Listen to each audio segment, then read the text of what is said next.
మీ business ఏదైనా మీ ఊర్లో promotion చేయాలంటే అది సుమన్ టీవీతోనే సాధ్యం. ఇప్పుడే సంప్రదించండి. నమస్తే, వెల్కమ్ టు సుమన్ టీవీ. పిల్లలు స్కూలుకు వెళ్ళనని మారం చేస్తే బుజ్జగించో బ్రతిమాలో స్కూలుకు పంపిస్తాం. అంతకీ వెళ్ళకపోతే ఒక దెబ్బ వేస్తాం. కానీ ఇక్కడ ఈ వీడియోలో మీరు చూస్తున్న మహిళ చాలా వైలెంట్గా బిహేవ్ చేస్తోంది. తన కొడుకు స్కూలుకు వెళ్ళననడంతో నడి రోడ్డు మీదే విపరీతంగా కొట్టడం అయితే జరుగుతుంది. అసలు ఎందుకు ఈ సమస్యలు తలెత్తుతున్నాయి? ఒకప్పుడు పిల్లలు స్కూలుకు వెళ్ళనంటే బుజ్జగించి పంపించేవారు, ఇప్పుడు ఎందుకు వైలెంట్గా బిహేవ్ చేస్తున్నారు? ప్రస్తుతం మనతో పాటు ప్రముఖ సైకియాట్రిస్ట్ వానపల్లి వరప్రసాద్ గారు ఉన్నారు. సార్ నమస్తే అండి. మీకు ఇంతకు ముందు నేను ఒక వీడియో చూపించాను కదండి, అంటే పిల్లలు స్కూల్కు వెళ్ళకపోతే బ్రతిమాలో బుజ్జగించో పంపిస్తారు, లేదో రెండు దెబ్బలు వేస్తారు. కానీ ఇందులో ఏంటంటే ఆ మహిళ చాలా వైలెంట్ గా బిహేవ్ చేస్తుంది. ఎందుకు అంటే కారణం ఎక్కడ ఉంటుందంటారు? యాక్చువల్గా అంటే మనం ఏమనుకుంటామంటే మానసిక సమస్యలు అంటే బాగా పెద్దవాళ్ళలోనో, లేదంటే మందు తాగే వాళ్ళలోనో, లేదంటే వయసు అయిపోయిన తర్వాత ముసలి వాళ్ళలోనో, లేదంటే ఎక్కువ విపరీతంగా ఒత్తిడికి గురవుతున్న వాళ్ళలో మాత్రమే మానసిక సమస్యలు ఉంటాయేమో అని అనుకుంటాం. బట్ ఇది నిజం కాదు.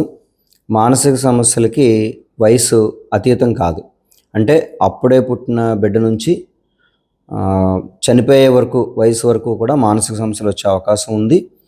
వీటిలో చిన్నపిల్లలకు సంబంధించిన మానసిక సమస్యలు మనం కొంచెం ప్రత్యేకంగా తీసుకోవాలి. ఎందుకు అంటే పెద్దవాళ్ళు అయిపోయిన తర్వాత ఇంచుమించు అన్ని విషయాలను ఒకే రకంగా ఆలోచిస్తారు, ఒకే రకంగా రియాక్ట్ అవుతూ ఉంటారు. పరిస్థితులను బట్టి వాళ్ళు ఎలా రియాక్ట్ అవుతారనేది, ఎలాగా ఫీల్ అవుతారు, ఎలా బాధపడతారనేది మనం ఒక అంచనా వేయొచ్చు. కానీ పిల్లల విషయంలో ఒకే రకంగా అంచనా వేయడం కుదరదు. అంటే సపోజ్ ఒకే పిల్లవాడు లేదా పిల్ల వివిధ వయసుల్లో వివిధ రకాలుగా వాళ్ళ భావోద్వేగాలు ఉంటాయి. అలాగే ఒకే వయసు ఉన్న పిల్లల్లో రకరకాల పిల్లల్లో రకరకాల భావాలు, అవివేశాలు, అంటే వాళ్ళ పరిణతిని బట్టి వాళ్ళు ప్రవర్తించే ప్రవర్తన కావచ్చు, అంటే పెద్దవాళ్ళతో కావచ్చు, వాళ్ళతో వాళ్ళు ఉండే ప్రవర్తన కావచ్చు, ఫ్రెండ్స్తో కావచ్చు, పేరెంట్స్తో కావచ్చు, టీచర్స్తో కావచ్చు, చదువు విషయంలో కావచ్చు, ఆటల విషయంలో కావచ్చు, లేదంటే సొసైటీలో ఉండాల్సిన విధానంలో కావచ్చు, వీటన్నిటిలో కూడా వివిధ రకాలుగా ప్రవర్తిస్తూ ఉంటారు. అయితే ఈ పిల్లల ప్రవర్తనని మనం అర్థం చేసుకోవాలంటే కేవలం జస్ట్ తల్లిదండ్రులు అయితే సరిపోదు. అంటే పిల్లల్ని పుట్టించడం, వాళ్ళు ఏదో స్కూల్లో వేసేస్తే స్కూల్సే అన్నీ చూసుకుంటాయి, లేదంటే మొబైల్ ఇచ్చేస్తే మొబైల్లోనే అన్నీ నేర్చుకుంటారు, లేదంటే పక్క వాళ్ళని చూసి నేర్చుకుంటారు అని మనం పిల్లల్ని పట్టించుకోకుండా వాళ్ళు ఏ రకంగా ఆలోచిస్తున్నారు, ఏ రకంగా ప్రవర్తిస్తున్నారు, ఏ రకంగా మార్పులకు లోనవుతున్నారు అనేది మనం గమనించకపోయినట్లయితే ఇప్పుడు మనం వీడియోలో చూసినట్టు అంటే దండన, మనకి చిన్నప్పుడు చెప్పేవారు సామభేద దాన దండోపాయాలు అనేవారు. ఇప్పుడు ఏమవుతుందంటే మొదటి నుంచి అవగాహన లేకపోవడం వల్ల డైరెక్ట్గా దండోపాయానికి వెళ్ళిపోతున్నారు. అంటే కొడితే పిల్లలు మారుతారు, కొడితే పిల్లలు వింటారు అనుకోవడం అనేది మూర్ఖత్వం.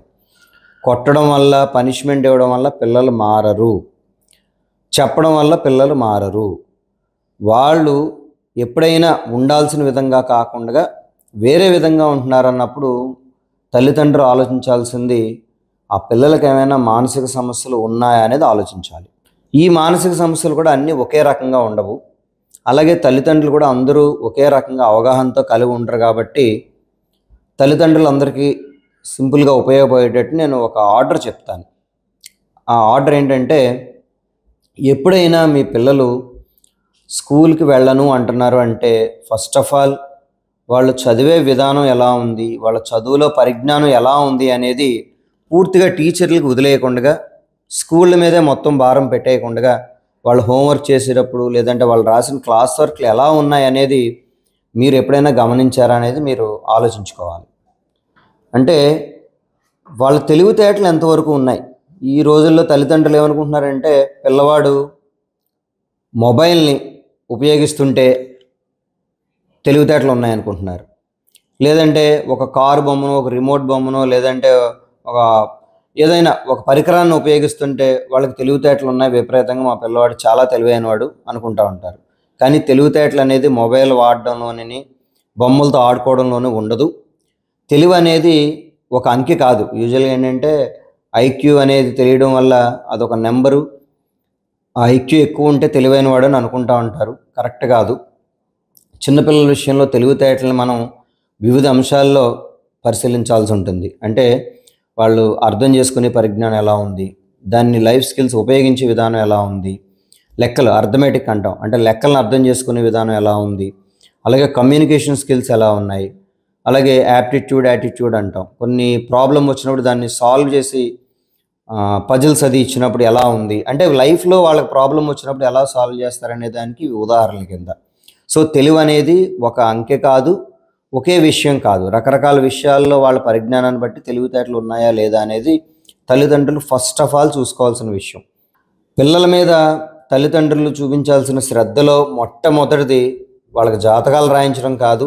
ఎప్పుడైనా వాళ్ళ ప్రవర్తన తేడా ఉందన్నప్పుడు సైకాలజిస్ట్ దగ్గరకో, సైకియాట్రిస్ట్ దగ్గరకో, లేదంటే కనీసం స్కూల్ టీచర్ దగ్గరికి వెళ్ళి కూర్చొని మాట్లాడాల్సిన అవసరం చాలా ఉంది.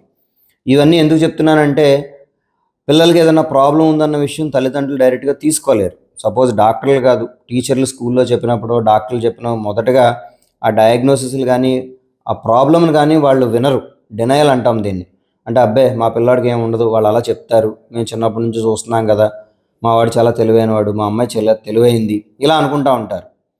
ఇది ఒక రకం. సరే పోనీ మీ పిల్లకి పూర్తిగా తెలివితేటలు ఉన్నాయనుకుందాం.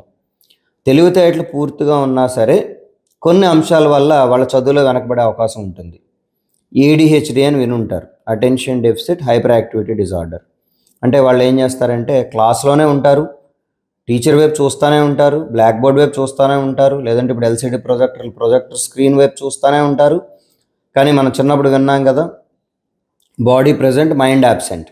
వాళ్ళ బాడీ అక్కడే ఉంటుంది, కళ్ళు స్క్రీన్ మీదే ఉంటాయి, బోర్డు మీదే ఉంటాయి, రాస్తూనే ఉంటారు, కానీ మెదడులోకి ఏమీ వెళ్ళవు. సో అటెన్షన్ ఉండదు, ఉన్నట్టు కనిపిస్తారు కానీ ఉండదు. హైపర్ యాక్టివిటీ, పక్కోడిని గిల్లుతూ ఉంటారు, లేదంటే పక్కోడు పెన్సిల్ లాగుతూ ఉంటారు, లేదంటే కిటికీల్లోకి దిక్కులు చూస్తూ ఉంటారు, లేదంటే పక్క వాళ్ళని పోక్ చేయడం, వాళ్ళని డిస్టర్బ్ చేయడం.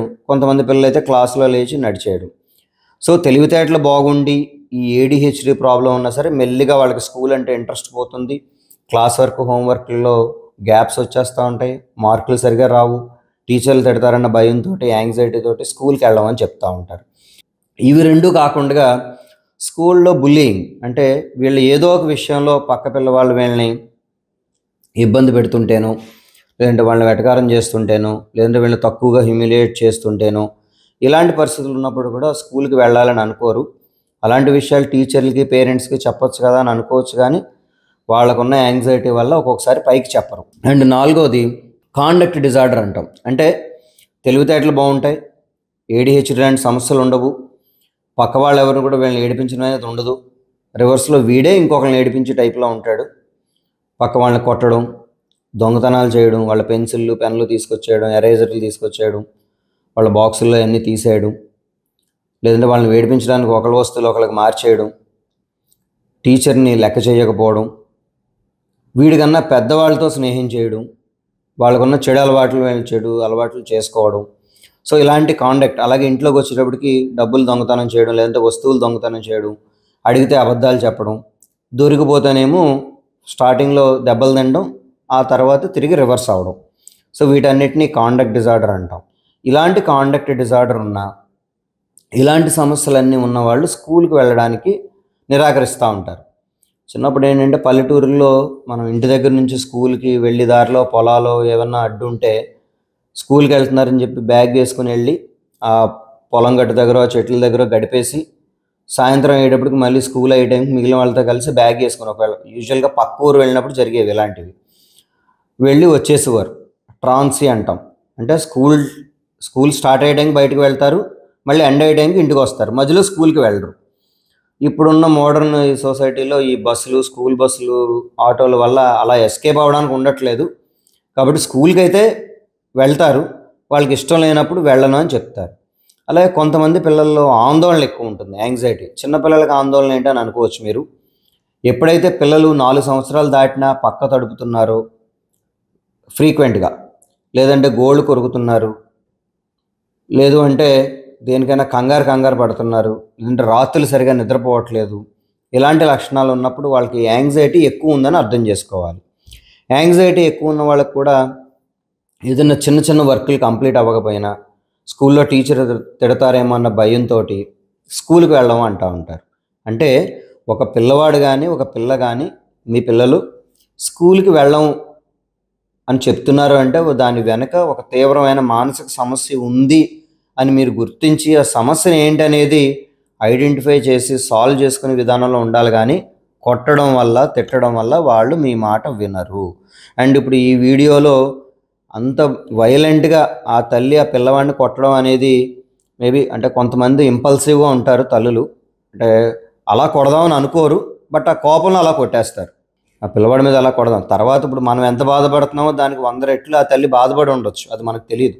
సో సార్ అంటే ఇప్పటి వరకు మనం మాట్లాడుకున్నది మీరు చెప్పింది ఏంటంటే పిల్లలు స్కూల్కి ఎందుకు వెళ్ళరు, వెళ్ళడానికి ఎందుకు ఇష్టపడరు అనేది క్లియర్గా చెప్పారు. అయితే నేను మీకు చూపించిన వీడియోలో ఆ తల్లి తప్పలేదు. ఎందుకంటే ఆ కొడుకు 4 రోజుల నుంచి స్కూల్కి వెళ్లకుండా ఈ రోజు కూడా వెళ్ళను అనేసరికి ఏదో కొడదామని స్టార్ట్ చేసింది. దాంతో ఆవిడ వైలెంట్గా బిహేవ్ చేసి అలా, అది ఏమైనా మానసిక సమస్య అంటారా? లేదంటే తినే ఎక్స్పెక్టేషన్స్, చాలా మంది పేరెంట్స్ పిల్లలు స్కూల్కి వెళ్తున్నారంటే వాళ్ళకి చాలా ఎక్స్పెక్టేషన్స్ ఉంటాయి. అంటే వాళ్ళు అనుకున్న మార్క్స్ రాకపోయినా, లేదంటే వాళ్ళు ఏ గేమ్లో అయినా జాయిన్ చేసినప్పుడు సరైన రిజల్ట్ రాకపోయినా పేరెంట్స్ చాలా వైలెంట్గా మారిపోతూ తిడుతూ కొడుతూ ఉంటారు. దీనికి రీజన్ ఏంటంటారు? అది కూడా ఒక మానసిక సమస్య అంటారా, లేదంటే పిల్లల మీద ఉన్న అతి ప్రేమ అంటారా? ఇప్పుడు ఈ రోజుల్లో మనం ఉన్న ఈ మోడర్న్ సొసైటీలో కాంపిటేటివ్ వరల్డ్లో తల్లిదండ్రులకి అందరికీ ఉండే ఏం ఏంటంటే నా పిల్లవాడు చాలా గొప్పవాడు అవ్వాలి, బాగా చదువుకోవాలి, మంచి మార్కులు రావాలి, పెద్ద పొజిషన్లోకి వెళ్ళాలి. అంటే అఫ్కోర్స్ ఇది అత్యాసని అనలేము, కాకపోతే నేను ఇందాక చెప్పింది అసలు మీ పిల్లవాడు మీ పిల్ల వాళ్ళ యొక్క మానసిక పరిస్థితి ఏంటి అనేది తల్లిదండ్రులుగా ఎవరికీ తెలియడం లేదు. ఎప్పుడు తెలుస్తుంది? చాలామంది ఏం చేస్తున్నారు, స్కూల్కి లక్షలు ఫీజు కడుతున్నాం వాళ్ళే చూసుకుంటారులే అన్న ఉద్దేశంతో వదిలేస్తున్నారు. కొంతమందికి టైం లేక చూసుకోవట్లేదు, కొంతమంది తెలియక చూసుకోవట్లేదు. ఎప్పుడైతే మార్కులు తగ్గినప్పుడో, లేదంటే వీడి మీద ఏదైనా కంప్లైంట్ వచ్చినప్పుడో, లేదంటే స్కూల్ నుంచి మేము టీసీ ఇచ్చి పంపించేస్తామని స్కూల్స్ రిజెక్ట్ చేసినప్పుడు, అప్పుడు అసలు వీడికి ప్రాబ్లం ఉంది ఏంటి అని అప్పుడు కూడా ఆలోచించకుండా ఇలా కొట్టడం అనేది ఆలోచిస్తున్నారు. ఇప్పుడు పిల్లలు కొట్టడంలో తల్లిదండ్రులకి అంటే మనం అలాంటి ట్రైనింగ్లు ఏమి ఇవ్వట్లేదు కాబట్టి ఇంతే కొట్టాలి, ఇలాగే కొట్టాలి అనేది ఏమి రూల్స్ లేవు కాబట్టి తల్లిదండ్రులకి ఏమన్నా మానసిక సమస్య ఉందా అని అడిగితే, అంటే ఒక మనిషిని ఎగ్జామిన్ చేయకుండా వాళ్ళకి మానసిక సమస్య ఉందా లేదా అనేది జడ్జిమెంటల్గా చెప్పడం అనేది కరెక్ట్ కాదు. ఒక మానసిక వైద్యుడిగా చెప్తున్నాను. బట్ నా ఉద్దేశం, ఇది ప్రొఫెషనల్ అండ్ పర్సనల్ ఉద్దేశం ప్రకారం, కొంతమందికి స్త్రీలకి కొద్దిగా ఎమోషనల్ కంటెంట్ ఎక్కువగా ఉంటుంది, ఇంపల్సివ్గా ఉంటారు.